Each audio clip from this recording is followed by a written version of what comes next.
currently 11:30 at night and everyone else is sleeping right now, so I have to be really quiet, but it's Wednesday, so that means it's another Q&A session. This time, it's an Instagram edition, so let's get into it. Hey man, I absolutely love your work and the way you stand yourself as. Thank you. What's the most meaningful thing you've ever experienced? Also, I'd love for you to have a look at my feed and tell me what you think. The most meaningful thing that I've ever experienced is probably the very first time I got a message from someone random, had no idea who it was, and they said my videos are pretty much a breakaway from their reality to just get into a positive place. And the more that she started watching my videos, the more she became inspired to start photography, and she actually started photography because of me. I didn't even go into YouTube to influence people. I went into YouTube because I love creating content. When I realized how much effect my videos can have on other people, that just made my motivation just go up so much because it's the best feeling in the world. And I can't even describe it. Now I'll look at your feed. So, oh, there's a lot of portraits there. I really like this photo actually. The purple contrasting on the blue, and then we got the nice bokeh in the background. Really nice portraits. The only thing that I'd say is maybe change up the shot lengths, maybe change up the lenses, because a lot of the shots are at the same shot length. Just try maybe changing that up a little bit. But apart from that, you're doing well. Did you do photography or art in school? I didn't do photography at all in school. They did offer it, but I didn't end up doing it because I didn't think it would be something professional or something that I would actually get into. But it's funny because I did do art and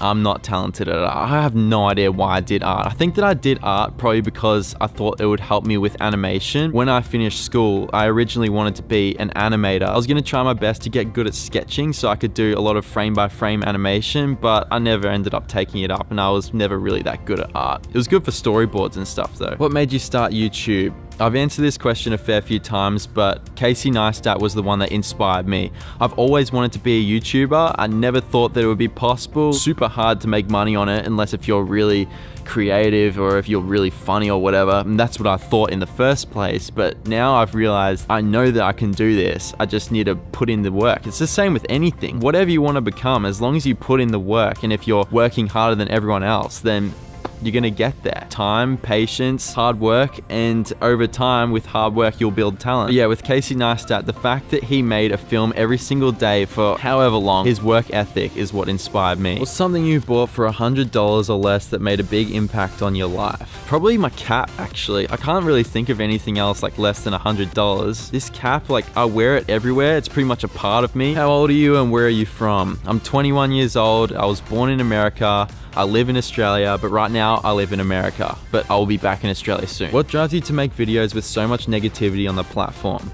There's negativity wherever you go, no matter whether it be online or in real life. It's just online, people are they're hiding behind a screen. They can just be keyboard warriors, send off a message and it's that easy. And majority of the time, they wouldn't even say it to your face. But if you think about it, if people are saying negative stuff about you or they're saying negative stuff to you, the fact that they're even talking about you in the first place, that's a good thing. Like it might not sound like a good thing, but it is a good thing because if people are talking about you, then that means that you're giving people a reason to talk about you. It just shows that you're actually getting somewhere. All we have to do is just completely crush them with positivity. Like that's all you can do. Don't even worry about the negative people. The negative people don't matter. If you think about it, if they're taking time out of their day to type a negative comment, what are they doing? What do they have going on in their life? Being overwhelmingly positive and spreading the positivity throughout YouTube, throughout social media, throughout everywhere in life, that's the best thing you can do, and that just completely crushes the negativity and the haters. That's what you have to do. 35mm or 24-70mm for travel, shooting, fashion, and landscape. I already own a 50mm. Thank you, keep creating. Basing it just off the information that you've given me, I think that 24-70 would be good because you can zoom it all the way out to 24. That's good for landscape. But it depends on the aperture. Like you need to tell me the aperture. If the aperture goes down to something like f2.8 or something, then definitely the 24-70. Where do you get your sound effects? epidemicsound.com. Hey mate, just watched your most recent vid. Life likes to throw curveballs at you sometimes, so here's my story. Okay, so the video that she's talking about was the one where I talked about my wisdom tooth thing, because this was over a week ago. I've just started getting into photography this year and have learnt heaps watching your vids.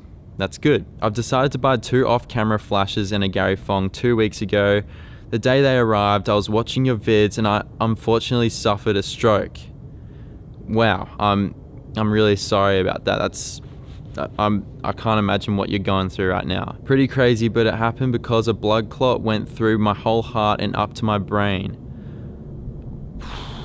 Getting surgery in a few weeks now. Anyway, your most recent vid definitely hit home. Luckily, I've only got a few little coordination issues, but it was very close to being much worse. Thanks for your amazing content. I've learnt heaps. Cheers, Emily. Oh, it gets me emotional just reading that. That really puts things into perspective for me. I'm really sorry that this is going on with you, and like obviously it's really bad and everything, but you have to stay positive. That's all you can do. Seriously, just know that in life the negative events are what make you grow as a person. So I know that this is really hard what you're going through right now, but you will get through it. And when you get through it and when you get out of it, you'll be a much stronger person mentally, and also you're going to appreciate your health so much more when you actually get out of this. But good luck with everything. Seriously, it's awesome that you're getting into photography. Just completely focus on that and be around friends and family. That's all you can do, and stay positive. Okay, next message. How do you send your photos to clients? Most of the time, I don't actually individually send the photos to clients. I actually end up putting them up on my page on Facebook, and I make an album for that so everyone in the public can see them. If they don't want them to be put up on Facebook, then I'll end up sending them a USB or giving them a USB personally. I admire what you do. Although I'm 12, I love photography and flying drones. Awesome. I fly the Mavic and do a little FVP, but my question is, what editing platform do you use? I use Adobe Premiere Pro. Sometimes I'll use After Effects depending on if I'm making an intro or something like that, but majority of the time, 99.9% of the time, Adobe Premiere Pro. When did you start photography? Halfway through year 11, which was around, I think it was like 2014 or something, 4 years ago now. What was the best moment as a filmmaker / photographer? There's so many good moments as a filmmaker and photographer that I've had. I can't even pinpoint them. Seriously, I would actually, I don't know. I'm sorry. Will you ever have merchandise? I think I will have merchandise sometime. Definitely after 100K. So let's get it up. How long have you been doing photography / filming for? I've already answered the photography thing, but filming I've been doing pretty much my whole life ever since I was probably about 8 years old. Probably younger. I think like I was 5 years old or something when I started actually getting interested in cameras. From 10 years old onwards, I started making videos, but then when I turned about 17 or something, that's when I started taking it really seriously, and I was like, okay, I want this to be my career for pretty much the rest of my life. You like Sony Alpha cameras? Yes, I do. The A7S is my favorite camera, hands down. The fact that it's a full frame camera, the low light capabilities, like look at this. The ISO is at like 20,000 right now, and there's literally zero noise at all. What is your current goal with YouTube? Current goal at the moment is to just get to 100,000 subscribers. 100,000 people. That would be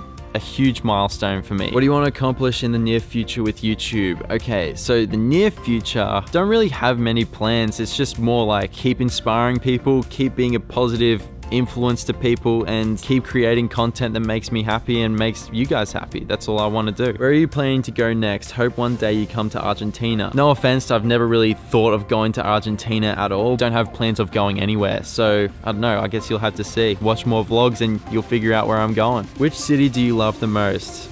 I love Melbourne. Melbourne, it's my home city. It's such a clean city. The food there's amazing. The clothes, everything. I love Melbourne. But the only other city that I really like is New York and Vegas. And New York and Vegas. Vegas because it's so different and so crazy. New York because it's so crazy as well and so flat out, and I think that I would actually do really well over there, but probably Melbourne is the number one. I won't ask anything. I just want you to please take a selfie with my name, because I admire you so much. Love heart, love heart, love heart. Okay.